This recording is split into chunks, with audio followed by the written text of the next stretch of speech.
If you're new to gardening and you love sweet potatoes, you're just not sure what you need to do. Sweet potatoes are different. They are not like a Yukon potato where you plant in the ground and just let it grow. Sweet potatoes need sweet potato slips. In order to get to this point right here, you need to start with these right here. And to start that, you need a basic, simple sweet potato. So sit back, relax. I'm going to show you one of two simple ways to start your sweet potato slips inside for a successful harvest 4, 5, 6, 7 months down the road.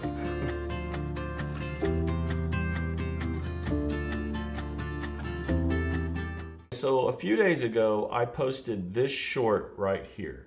And it's just a fun, quick, fast short to show what you need to do in order to get your sweet potato slips going. And to be honest, y'all, this method, which I call the jar method, or is called the jar method, or I really don't know. I call it the jar method. And I'm going to be honest with y'all. When I first started doing this about 4 years ago, I had mixed success. Maybe a 50% success fail rate. Now it's pretty much 100% success. You never know, you might get a bad tuber and there's nothing you can do about that. But this method works. I have a couple tricks though. So the first thing you need is a sweet potato. Now what I like to do is get sweet potatoes that aren't super fat. You don't want a super fat sweet potato when you're doing this because you want them to be able to fit in the jar. All right, so you get your sweet potato. Then you're going to look and decide which side do you want to be in the water and which side do you want to be up. For this sweet potato, because it already has roots growing out of the bottom tip, we're going to put this part in the water, which will be inside the jar.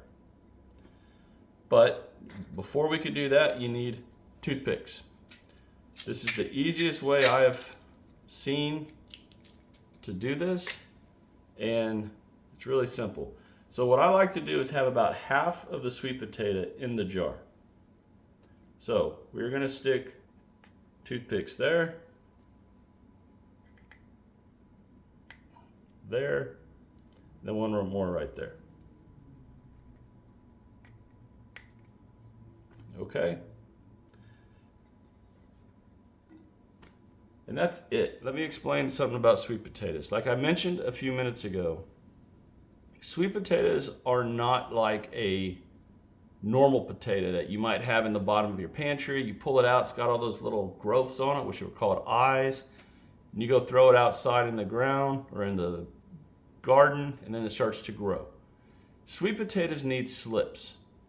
And off of these slips, which I'm showing right here, they will shoot roots out once you plant them and bury them in your garden.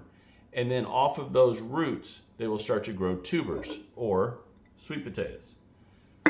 But if you were to plant just a sweet potato, you got a shot at maybe it'll grow, maybe it won't. But with sweet potato slips, pretty much guaranteed it's going to grow sweet potatoes as long as you keep it watered properly and it's in a good, well-draining soil. And with sweet potatoes, they need a lot of sun. That's pretty much it, y'all. There's not a lot to this. Now, the next two things I'm going to say is vital. But first, let's get water in this. Y'all, I'm keeping it real. Yes, I have dirty dishes in the sink. Okay, water is in. All right, this next part is where I have found the success to be. We're gonna get this on a heat mat. So what I have found is that once I started putting these jars on the heat mat helps regulate the temperature in the water, obviously. And that has helped the sweet potatoes start to grow out their roots, which then shoot out the slip. My advice is twofold here. The first one is once you fill it up with water, sit it on a heat mat under a grow light, like I am doing. Second, and this to me I think is the most vital tip that I can give to anyone doing this method, is change out the water every 2 days. And that is your Tuesday growing tip of the week. Y'all, and that's it. That's all you need to do in order to do this method. Very simple, but again, heat mat, change out the water every 2 days, I think is the key.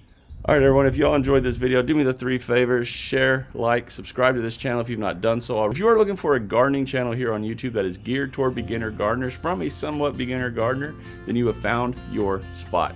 Click that subscribe button, hit that bell so you're always notified whenever I upload videos. Y'all take care, God bless. If you're in the South, get your sweet potato slips going. So March 1st, that first week of March, depending on your last expected frost date, you can get your slips in the ground. So by September, October, you're harvesting. I'll talk to y'all again real soon. Bye.